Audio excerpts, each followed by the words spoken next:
From Washington, this is VOA News.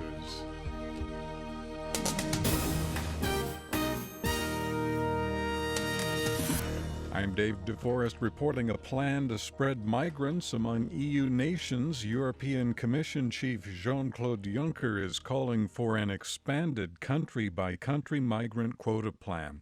That plan could cover as many as 160,000 refugees, with Germany, France, and Spain taking the most, followed by Poland, the Netherlands, Romania, Belgium, and Sweden.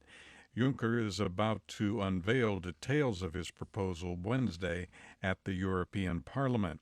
United Nations High Commissioner for Refugees Antonio Guterres blames Europe for the crisis. It is a very serious crisis, also largely because Europe is not organized to deal with it, because the European asylum system has been extremely dysfunctional and in the recent weeks completely chaotic. Antonio Guterres. Turkish ground forces entered northern Iraq Tuesday for the first time since 2011, conducting what an official termed a short-term operation to hunt Kurdish rebels behind attacks on Turkish soldiers and police. Earlier, the Turkish Air Force carried out strikes against suspected PKK bases in Iraq, and at least 14 policemen were killed when a police bus was hit by a bomb. South Sudan's government says it will present a peace agreement signed last month with rebels to its national legislature. The government spokesman said the legislature will set up committees to study the agreement and to propose a final resolution.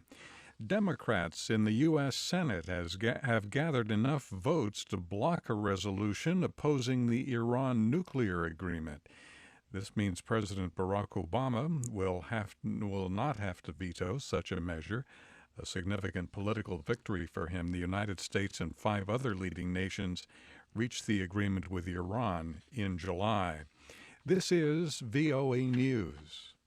A Guatemalan judge has ordered former President Otto Perez Molina to stand trial on corruption charges. The order comes just days after Mr. Perez Molina resigned over a customs fraud scandal. Judge Miguel Angel Galvez ordered the former president held, saying there is enough evidence to link him to a scam in which business people paid bribes to avoid import duties. On Friday, Perez Molina denied the accusations. Pope Francis announced changes in the way the Roman Catholic Church annuls marriages. The Pope gave bishops around the world authority to judge many annulment requests quickly by themselves and eliminated entirely a long-standing requirement for lengthy reviews of such cases by diocesan tribunals. Josh McElwee is a correspondent for the National Catholic Reporter. I think it's probably one of the most extensive reviews or most extensive changes to the Code of Canon Law, which is the structure of law that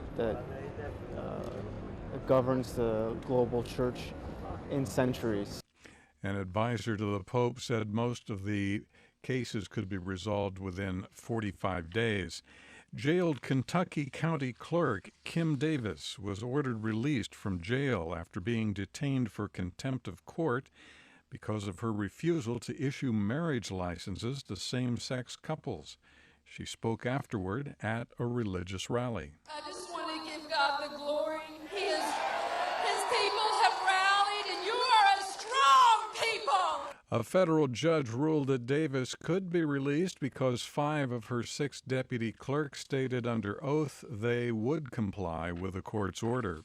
The United States and the European Union reached an agreement Tuesday giving EU citizens the right to sue if their personal information is misused in the U.S. The deal, called the Data Protection Umbrella Agreement, says data transfers between European and American law enforcement officials can only be shared for the purpose of fighting or investigating crime, including terrorism. The report from the UN Human Rights Office is indicating There has been an increase in civilian casualties and widespread human rights violations in eastern Ukraine. Lisa Schlein reports. This latest report on the human rights situation in Ukraine covers the period from May 16th to August 15th. The report notes that the number of civilian casualties more than doubled during this period in comparison with the previous 3 months. It says 105 people were killed and 308 injured, compared to 60 killed and 102 injured between mid-February and mid-May. Lisa Schlein, Geneva. Briefly looking at stock markets on Wall Street, U.S. stock indexes were higher at the close of trade today. From the VOA News Center in Washington, I'm David Forrest. That's the latest world news from VOA.